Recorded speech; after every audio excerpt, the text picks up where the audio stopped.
Hello again. It's another beautiful day and I've got my coffee. Let's watch some stuff. Alien footage found on the dark web. This haunting footage of alleged photographs of an alien's body has surfaced via the dark web. The body of the creature was found on a snowy night in Quebec, Canada 1992, by 3 snowmobilers. The person who found the alien and photographed the creature did not want to release the photographs. A friend of the photographer secretly recorded the photographs on a camcorder and only recently released it anonymously on the dark web. The video was uploaded with the file name EB 1992 Eager, deep within the dark web. Is this footage authentic? Are these real photographs of an extraterrestrial? Are they really here?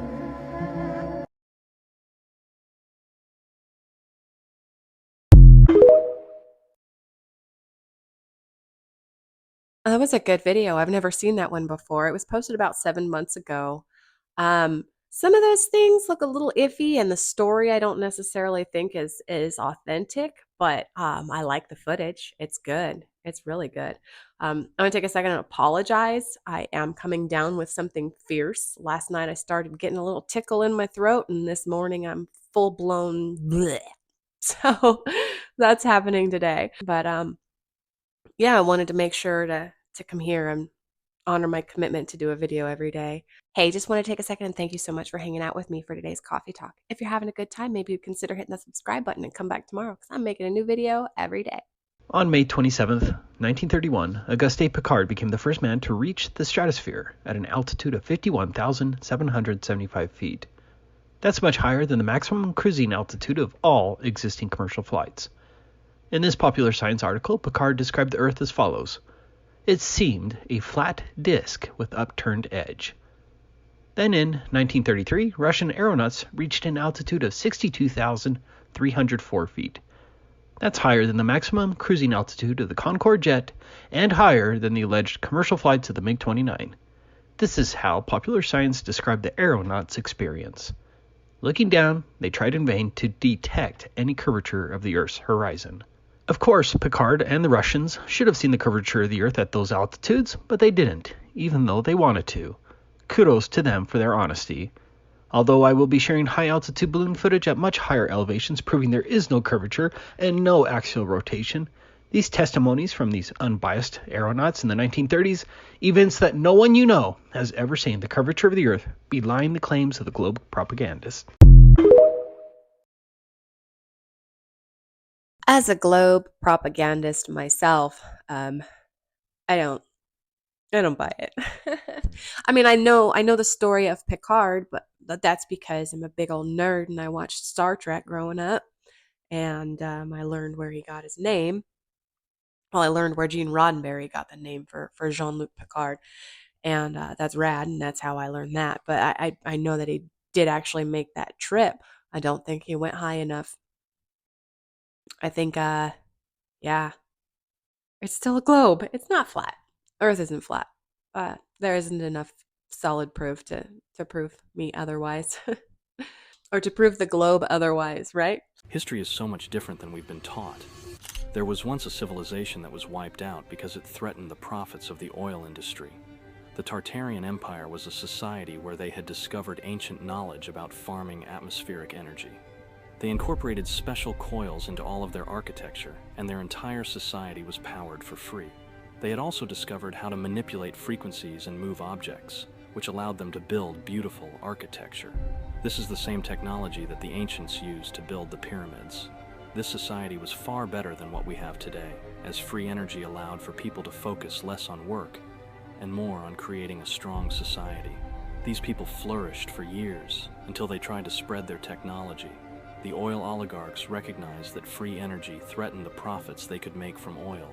For years, they slowly destroyed the society and rewrote history as if they never existed. This technology was hidden and is now likely located in the Vatican archives, along with tons of other advanced knowledge. I find it extremely hard not to believe that. Totally believe it. Absolutely believe it, that there was civilizations and technology beyond what we have now, and they're covering it up. For why? I don't know. I don't have a why. I could sit here and make all kinds of things up and they would make sense, I'm sure, but I don't think I have the brain space to do it right now. Why don't you make some things up and let me know? Why are they hiding this technology? Why do they have to hide it? What are they so afraid of? I mean, aside from, no, I know why, but I'm not going to say it. You tell me.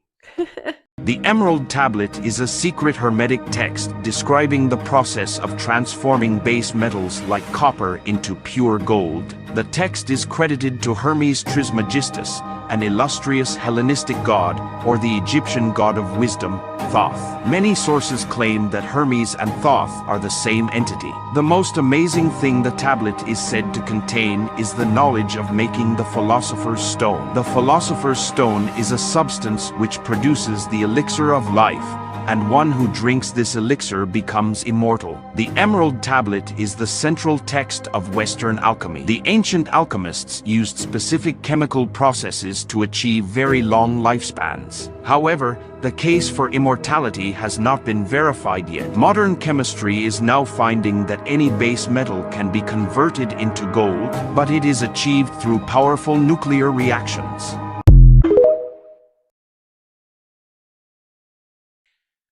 Along with the alchemy, that's also a testament to the advancement of the human species at that time.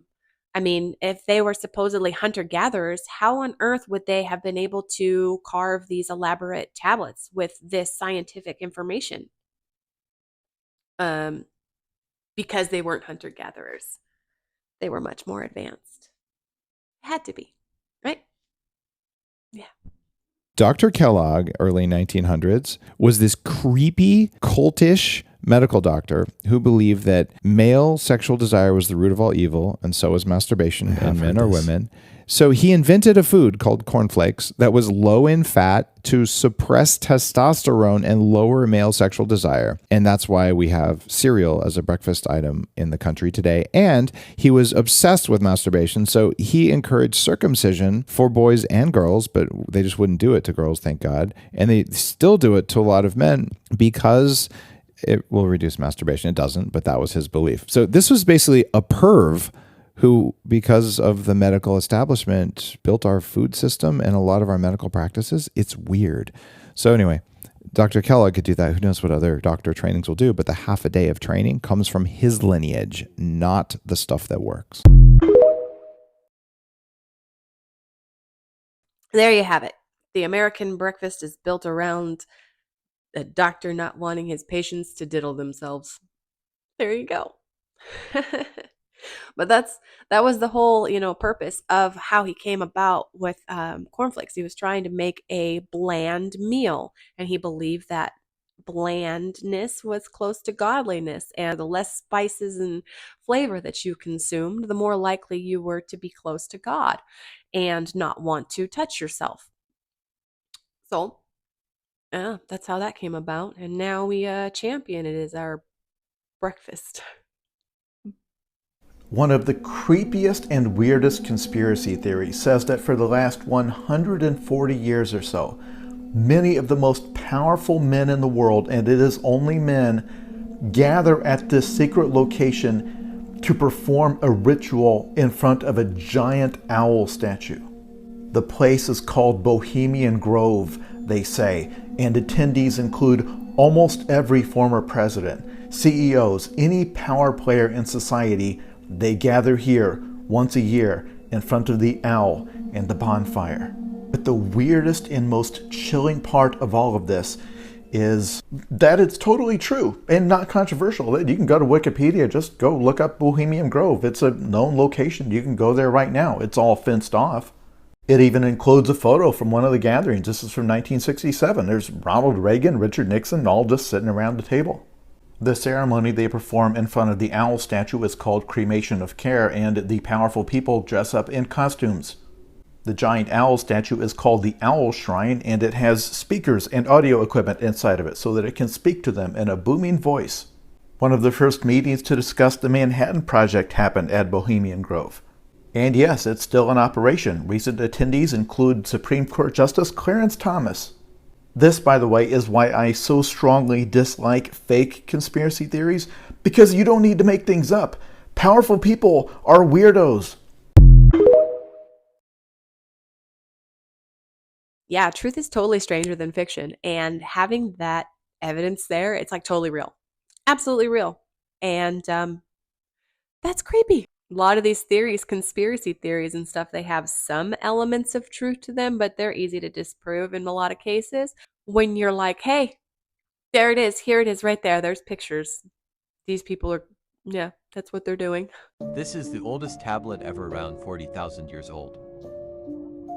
The oldest text we know of is around 40,000 years old. Talking about the Emerald Tablets of Thoth, they're talking about something that happened 450,000 years ago. People from somewhere else, and I do mean people, not little green men with little antenna, they came to this planet and created a breakaway civilization. And why? My research tells me that there was a war. People became space refugees. They created an Atlantean civilization on Earth, and Earth was Atlantis, not just a ring city in the Atlantic Ocean. So when people say, where did Atlantis go? We're on it. They were approximately 1 million years ahead of us, giving them an unbelievable array of different types of powers that to us were godlike. In the Bible, everywhere where you see the word God singular, that's a mistranslation by accident on purpose. The original term is gods with an S, and we're not talking anywhere in that Bible about the creator of the actual universe itself. Nowhere does it ever mention the real creator of the universe. That book is about flesh and blood people. These people pretended to be gods and made the people worship them. The offerings were so they can have food to eat. And they depict them on the Edfu temple. Thoth, Isis, Horus, Osiris, and those beings, they claim, came at the time of Zep Tepi, that's the beginning times, and they said they turned mud into a kingdom. And of course, the Sumerians have the same exact story in the Sumerian tablets, in the Atrahasis epic, in the Enuma Elish. The technology that they had back then, 450,000 years ago, we aren't even close to cracking that code. Yeah, we totally aren't even close to cracking that code. And if they were a million years ahead of us, it will never be in our lifetime. Plus, like you said, they came from somewhere else. So they had a different chain of evolution based on their surroundings. Ours is completely different from what they had on their planet, whatever planet that was, since we are a breakaway civilization. So there's a whole lot of technology that they may have had that isn't even possible on this planet. So you never know. So if you look at if you do a rewind on the geological clock of Giza, you find out that the Nile ran right up next to the pyramids. Now, when you take magnetized crystal granite, which is the base, and you use running water underneath it, you create physiostatic electricity. Then the granite will pull the ions up into the pyramid, send them up the Grand Gallery. Now, the Grand Gallery has these slots on each side.